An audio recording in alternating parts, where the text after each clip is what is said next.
Hello again. This is Pastor Don Phillips of Don and Carol Phillips Ministries in Kansas City. And I'm glad you tuned in to this message. I believe it'll be a blessing to you.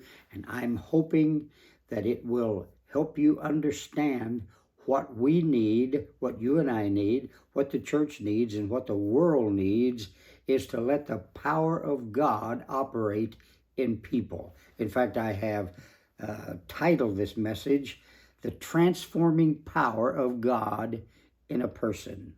And I'm going to read to you from Philippians 2:13, and this is a very great verse. It says, because God is working in you to help you want to do and to be able to do what pleases Him.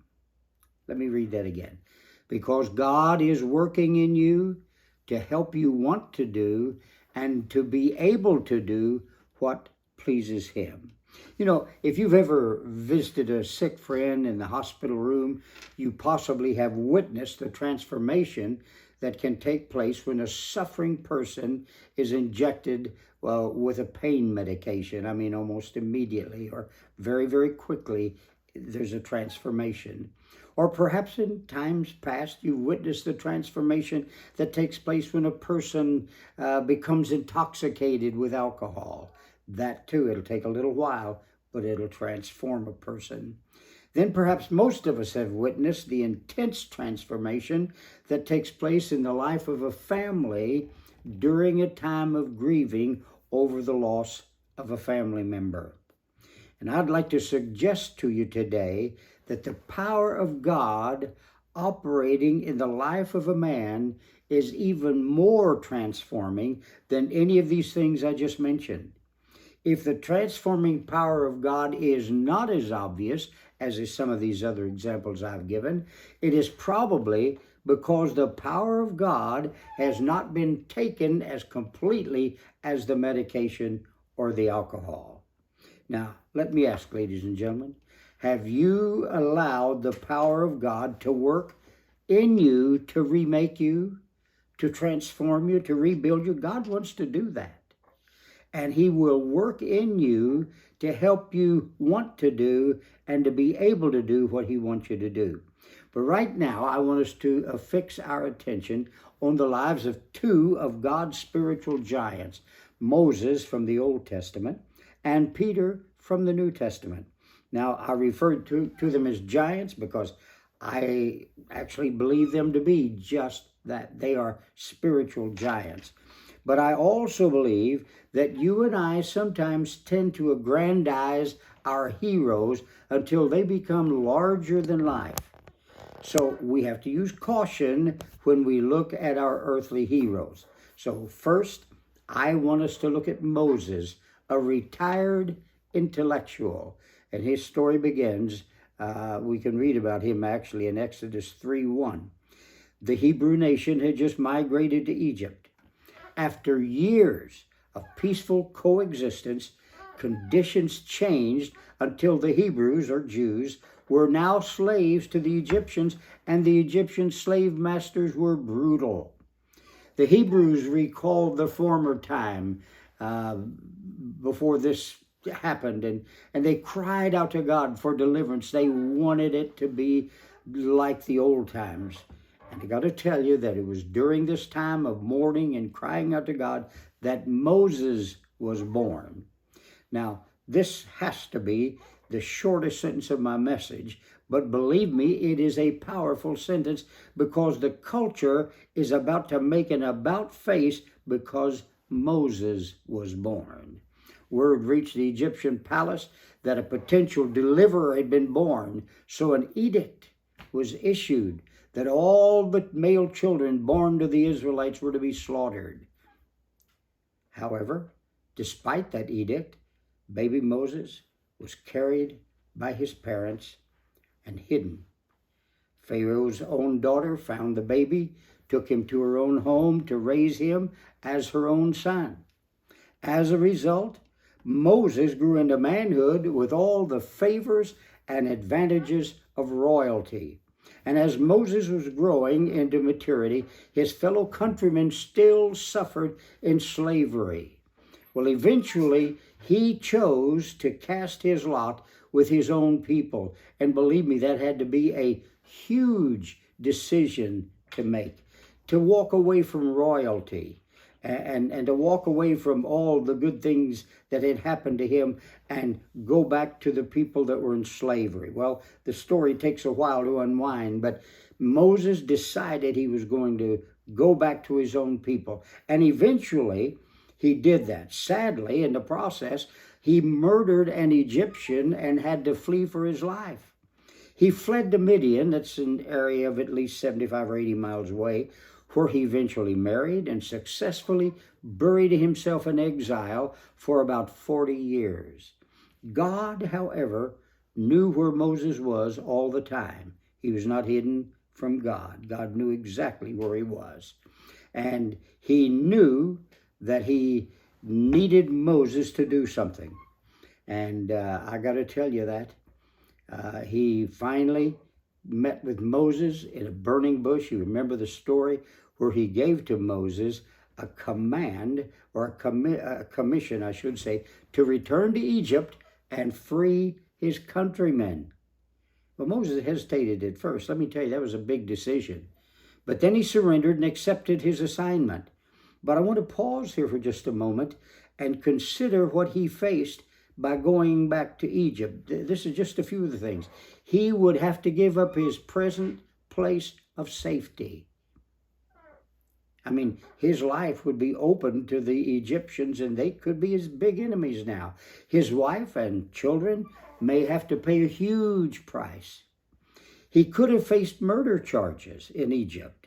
At the very least, he would not be accepted by any of the pharaohs. He had to know that.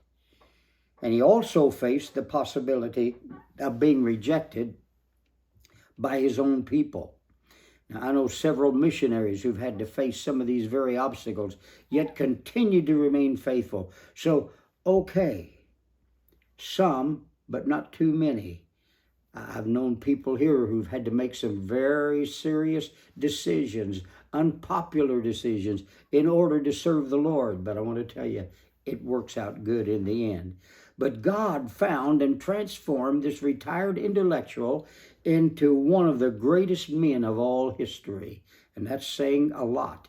But what other man has ever led thousands, actually hundreds of thousands, and possibly even a few millions of people in such a journey as Moses led them under such adverse circumstances for 40 years?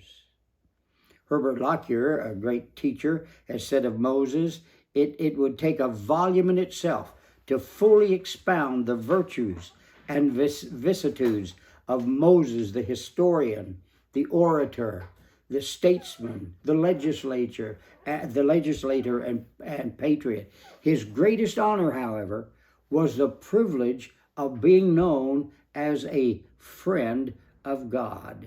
And that's what God called him. Now, I want you to analyze Moses' life carefully, and you'll find that it was not only Moses working to accomplish all of this. It was really God at work in a man that got the job done. Now, let's turn our attention to our New Testament hero. I call him an unlearned fisherman.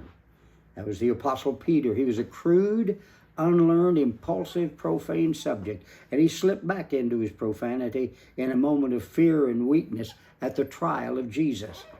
Called by Jesus to leave his fishing business, which he shared with his brother Alexander, and become a fisher of men, Moses impulsively followed Jesus. And notice I said impulsively he followed Jesus. He studied, he trained, he practiced under Jesus Christ for 3 years. He became a member of Jesus' inner circle. He actually became known as a miracle worker of the early church. He was sometimes rebuked, but always loved by the Master. Jesus cultivated and prayed for him and often restored him. He failed Jesus miserably, but was restored again and again. And let me tell you, let me just stop here for a side just for a minute, because God can do that to you also. If you need to be restored, He can restore you. He will restore you if you will come to Him. So he was restored and ultimately became one of the greatest men of power in the early church. But again, it was nothing more than God at work in a man that did the job even in Peter's time of weakness. The power of God was a real and influential in his life as is the liquor in the life of an alcoholic. Now I want you to think about this.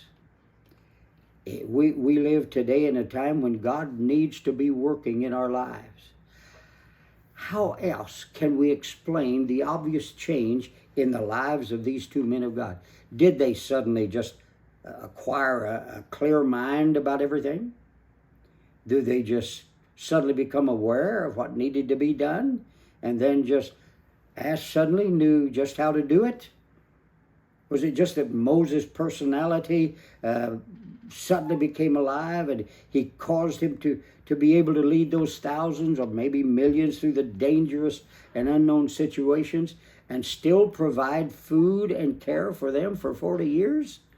Have you ever wondered if he read somebody's book that told him how to do all of that? No, I can tell you that wasn't it at all. It was nothing more or less than the power of God working in a man. The power of God at work in a man is not a vain product of man's imagination. Oh no. It was the same power that marked millions of martyrs in the Dark Ages. So the key here is not what these men were able to accomplish on their own, but how God working in them enabled them to accomplish it. I remember my dad is a very gentle man, one who seldom raised his voice, but he could be stern when it was necessary. He was a man who loved his family and he loved his God. Dad was one of those men whose word was truly his bond. My wife, Carol, has fond memories of her father also, and she shared some of those memories with me. I've known of pastors whom I greatly admired, but whatever good these men accomplished, they did it because God was at work in them. Billy Graham once told an interesting story about his ride on the elevator with a man who did not recognize him, and then when he was introduced, he responded, "Well, that was an anticlimax." I suppose he expected Dr. Graham to be some winged, haloed figure who would not need an elevator, which is only, he could have flown up to the next floor. And if I ever meet him, he would be on his knees praying. But no, that was not Billy Graham. You see, Billy Graham was a mortal man, even though he reached huge levels that most of us will never reach.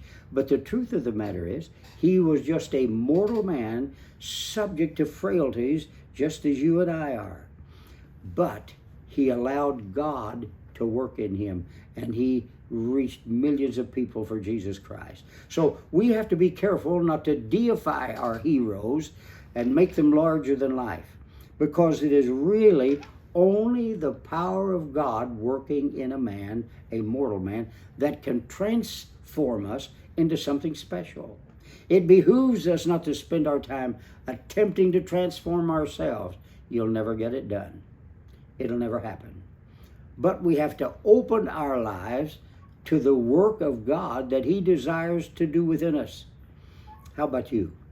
Have you opened your life up to what God wants to do inside you? Are you letting Him mold you into the kind of person He wants you to be so that you can do what He wants you to do? I'll tell you this, the power of God operating in your life or my life, in a man or a woman, can accomplish great things. In fact, improbable things. I'd even say unbelievable things, just because we let the power of God operate within us. And you know what? He can do that in your life. And He can do it in mine also. Let God be at work in your life. God bless you.